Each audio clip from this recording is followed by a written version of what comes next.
Прадукцыя беларускага расследавальніцкага цэнтру для Белсат ТВ.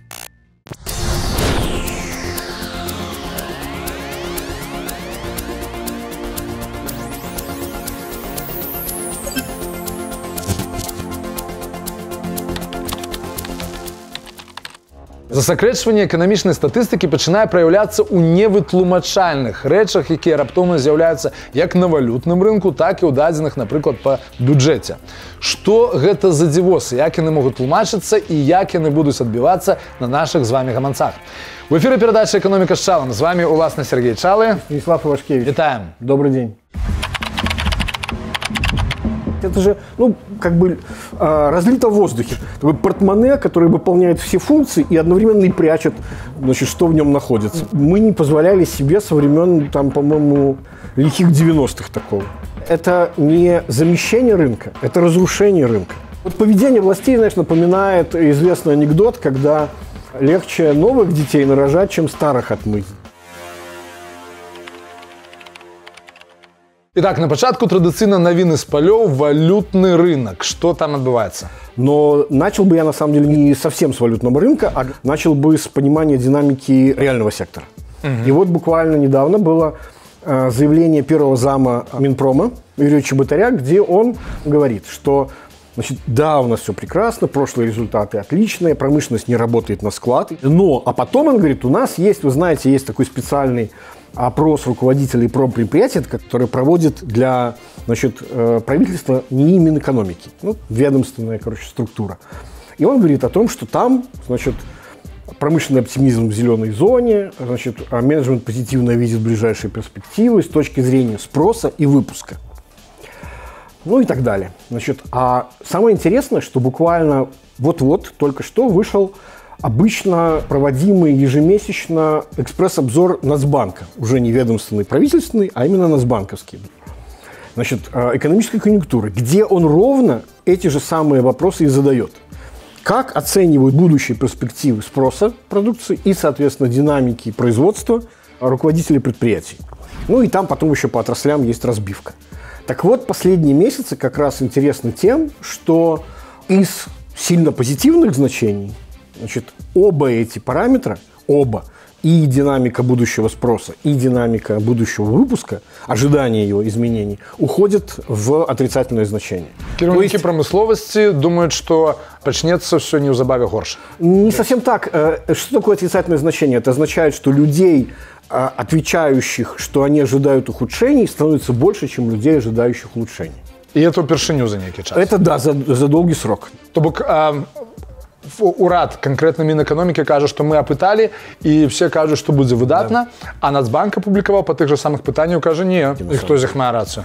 Я уверен, что Нацбанк в большей степени, потому что он совершенно не заинтересован в том, чтобы надувать щеки и рассказывать, как оно все хорошо. А тем часом Нацбанк опубликовал реально эффективный курс рубля, то бок наколькі курс рубля зараз завышенный и заниженный в поравнании со своими рынковыми равноважными значениями. В своем ежеквартальном отчете, посвященном инфляции, там есть последний графичек, там видно, что рубль перестал быть недооцененным на рынке. Мы как раз об этом и говорили, что было ощущение, что вот этот длительное, практически на протяжении всего года, даже больше, укрепление белорусского рубля, к доллару особенно это хорошо было заметно, да?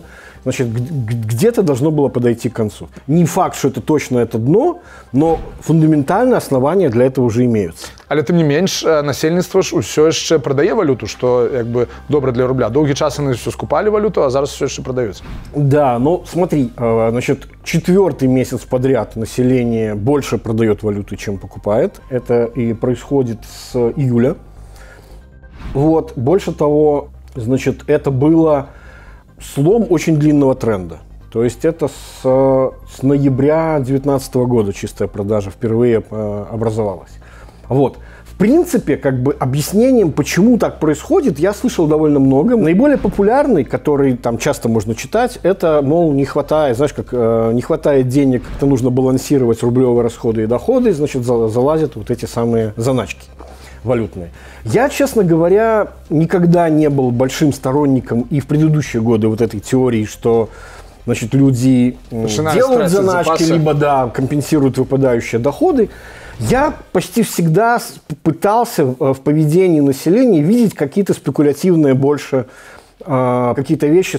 Если у тебя курс рубля там стоит или даже рубль укрепляется, да, при этом процентные ставки по рублевым депозитам выше, чем по валютным и довольно ощутимо, плюс они еще растут. То есть, грубо говоря, у тебя получается рублевая доходность плюс динамика укрепления рубля – это очень неплохая доходность в валюте. То есть, в принципе, рано или поздно, когда этот тренд начинает быть заметен людям, ожидать того, что будут просто использовать спекулятивно, то есть вложения именно в рублевые активы для того, чтобы, значит, получить эту доходность в конечном счете валютную, да, это должно было рано или поздно произойти. Так вот, что произошло в октябре. Казалось бы, мы имеем, значит, максимальный там за многие месяцы курс белорусского рубля по отношению к иностранным валютам, да? Плюс повышение ставок. Все факторы должны были говорить о том, что население должно было бы еще более активно начинать играться вот в эту доходность, которая автоматически одновременно и валютная. Менять доллары на рубли. Да-да-да. Вместо этого в октябре чистая продажа валюты физическим лицам упала более чем в 2 раза. Значит, была она 180 миллионов. Опять же, может быть, еще слишком рано делать такие выводы, но мне кажется, что все больше факторов, включая вот этот вот фундаментальный, про который мы говорили, и включая ощущение, ведь это же, разлито в воздухе, да, многие люди не смогут это объяснить рационально, но они уже начинают думать о том, что, может быть, вот этот тренд подходит к своему завершению. Тренд укрепления белорусского рубля. Давай теперь посмотрим, что происходит на валютном рынке юридических лиц. Так вот, что интересно. Значит, если считать баланс Нацбанка, то есть сколько продали валюты население, сколько продало, значит, валюты... Предприятия, юридические особи. Да, значит, и сколько продали банки. Из этого вычесть, как сказал Нацбанк, он исполнил за месяц около 175 миллионов своих обязательств. То есть это столько, сколько должно было утечь. Ну и, соответственно, что? Значит, вот эта разница и должна была быть зачислена в золотовалютный резерв. Получается, что по статистике, если суммарно считать, 550 примерно миллионов, значит, он должен был купить. 175 он, соответственно, значит, погасил. Вот. При этом, если смотреть динамику компонента именно валюты, не только изменение золота в ЗВР, то за счет валюты выросла компонента только на 25 миллионов. Куда делись оставшиеся 350 миллионов долларов? Вопрос. Это довольно странная вещь, потому что, очевидно, что их кто-то купил. И купил не Нацбанк. Это может быть только правительство там какими-то своими руками. Да? То бишь, что они сделали? Они могли эту валюту купить за рубли и либо разместить в каком-то госбанке, хотя это было бы слишком заметно, либо банк развития, который постепенно начинает превращаться как в инструмент такой, знаешь, такой портмоне, который выполняет все функции и одновременно и прячет, значит, что в нем находится, благодаря засекреченности. Короче, не только частка насельніцтва починає вже гуляти супраць рубля, вот, каб зафіксаваць прыбыткі, именно. Але і ўрад займаецца спекуляцыямі таксама, пакуль там по дешевке можно купить долларов. Я думаю, это было главное решение. Способ получить валюту по очень привлекательному курсу для себя. То есть, если оценивать действия, если версия верна, и правительства, и населения, то есть те, кто принимает решения, похоже, начинают рассуждать о том, что где-то вот может быть этот перелом длинного тренда на укрепление рубля происходит. То бок, калі гаварыць пра ўрад і ягоны дзеянні на валютным рынку і гэтак далей, ты распавядаў, што раптам з'явіліся нейкія невытлумачальныя рухі з доходамі і расходамі бюджэту, так? И внезапно за 9 месяцев образовался последний месяц, сентябрь, довольно сильный рост доходов бюджета. В сентябре бюджет заработал почти 7 миллиардов белорусских рублей, в августе там 4 с небольшим. То есть почти 3 миллиарда рублей доходов было больше, чем месяцем раньше. Амаль у 2 раза подскочило. Да. Может быть, это ненормальная динамика, коли поравнать с аналогичным периодом минулого года? В том-то и дело, что, еще раз говорю, это не тот месяц, в который такие всплески были. В прошлом году, например, там был практически что август, что сентябрь, примерно те же самые результаты. Вот. А больше того, значит, цифра, которая получилась, около 7 миллиардов, она почти такая же, как рекордное значение вообще за всю историю, ну, в номинальном выражении, без поправки на инфляцию, которое было в июле. А это как раз вот второй случай квартальных налогов, сбора. А тогда это было нормально? Разумеется. Вот это всегда пики. То есть, а и тут пик, когда этих налогов нет. Плюс, что интересно, опять же, тут начинается дальше детективная история. Минфин публикует 5 статей, по которых он раскрывает, каковы источники поступления. И там, если их просуммировать, то не хватает еще более 3 миллиардов из каких-то других, кроме этих, которые он говорит. Откуда они взялись. И такой необъясненной величины, ну, то есть там налог на прибыль, налог на добавленную стоимость, там акцизы, внешнеэкономическая деятельность и сбор в фонд социальной защиты населения. Гэта подвойный скачок, и он не тлумачится никакими артикулами, какие публикуем. Да, которые он традиционно открыто рассказывает. Мало того, что доходы внезапно подскочили, причем в статье, которая прячется от нас, так они точно так же подскочили расходы. И причем точно так же, значит, когда Минфин расписывает несколько статей, на которые идут траты, там этого тоже не видно. Пока сложно понять, что это такое. Но если мы вспомним вывод прошлой передачи о том, что, помнишь, Нацбанк таки согласился в пределах миллиарда рублей эмиссионными деньгами профинансировать покупку облигаций Банка развития, которая к тому времени, как мы знаем, успешно засекречены объемы ее выпуска. Вот хотя бы частично, но вот этот механизм мог бы объяснить, да, откуда эти деньги взялись. То есть, если эти эмиссионные деньги были даны, созданы из воздуха Банку развития, а потом каким-то, я не знаю, решением, указом каким-то, у него его забрали в бюджет, эти деньги, то тогда это действительно, это может быть объяснение, откуда взялись увеличение доходов бюджета одновременно с их расходами.